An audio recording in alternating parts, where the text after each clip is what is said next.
नमस्कार, अस्सलाम वालेकुम, सत श्री अकाल, जय झूलेलाल। मैं हूं जी प्रेम मटलानी और आप देख रहे हैं हालात हाजरा का प्रोग्राम। हकीकत ये है, इब्तदा में आपसे दरख्वास्त है, चैनल ज़रूर सब्सक्राइब करें।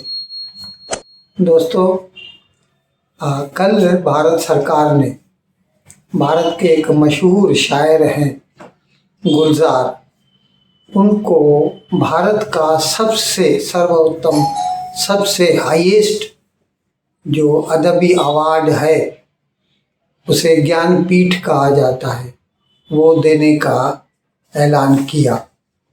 और वैसे तो कई अवार्ड वो जीत चुका है। अच्छा, इसका मैं थोड़ा आपको बैकग्राउंड बताऊं। लोग इसे, क्योंकि उसका जो तखल्लुस है वो गुलजार है, इसी नाम से वो मशहूर है, तो लोग उसे मुसलमान समझते हैं, लेकिन ऐसा नहीं है। वो एक सिख है, सरदार है, जो कि तकसीम से पहले, पार्टीशन से पहले जो हिस्से बाद में पाकिस्तान को मिले, वहाँ पर एक गांव है जेहलम ज़िले में, दीना, वहाँ पर 1934 के 18 अगस्त को पैदा हुआ था। और ज़ाहिर है पार्टीशन के बाद फिर वो बम्बई चले आए, हिंदुस्तान चले आए। और पहले तो वो पेंट का काम करता था, लेकिन क्योंकि वो प्रोग्रेसिव मूवमेंट, तरक्की पसंद मुसन्निफीन की जो जमात थी, उसके साथ ताल्लुक़ रखता था, तो इसकी वजह से उसका फिल्म इंडस्ट्री वालों से भी ताल्लुक़ हो गया। डायरेक्टर बिमल राय हुआ, ऋषिकेश मुखर्जी हुआ और दूसरे।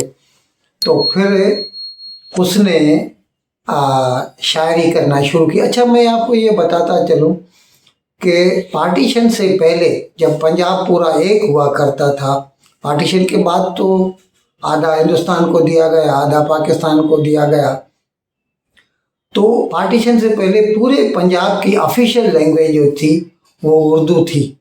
इसीलिए सब लोग, भले ही किसी भी मज़हब से वो ताल्लुक़ रखते हों, वो सब उर्दू में महारत रखते थे। अब इस सिलसिले में कई नाम गिना सकता हूँ, इस वक्त मुझे चंद नाम याद आ रहे हैं।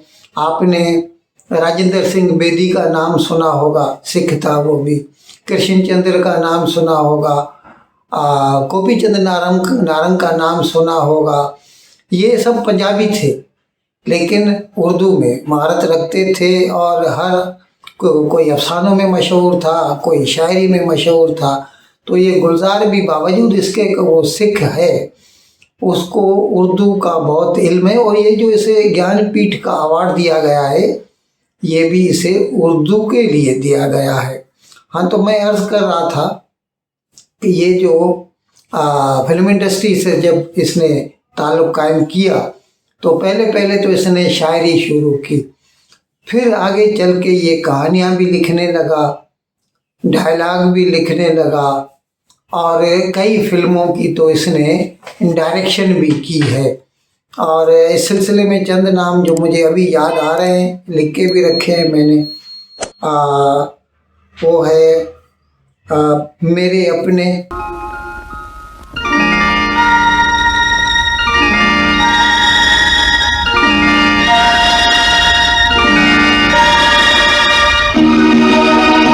दिल ढूंढता है फिर वही फुर्सत पे रात दिन, दिल ढूंढता है फिर वही फुर्सत पे रात दिन। 71 में आई थी। परिचय, कोशिश, अचानक, आंधी, खुशबू, मौसम बहुत याद होगा, माचिस, ऐसी कई फिल्मों की इसने डायरेक्शन की है। और इसके लिए से 100 जो है ना अवार्ड मिल चुके हैं। दादा साहेब फाल्के अवार्ड मिल चुका है, पद्म भूषण मिल चुका है इसे। तो अभी ये जो है ज्ञानपीठ जो है, ये सबसे आला अवार्ड है, साहित्यिक यानी अदब की दुनिया में सबसे बड़ा अवार्ड समझा जाता है और बहुत कम लोगों को मिलता है। तो हाँ, मैं अर्ज कर रहा था। अच्छा, फिर ये जब भी फिल्म इंडस्ट्री से ज्वाइन हुआ तो अपने वक्त की एक मशहूर तरीन एक अदाकारा थी राखी, उसके साथ इसने शादी की। ये अलग बात है कि इनकी शादी इतनी कामयाब नहीं हुई और बाद में दोनों अलग हो गए।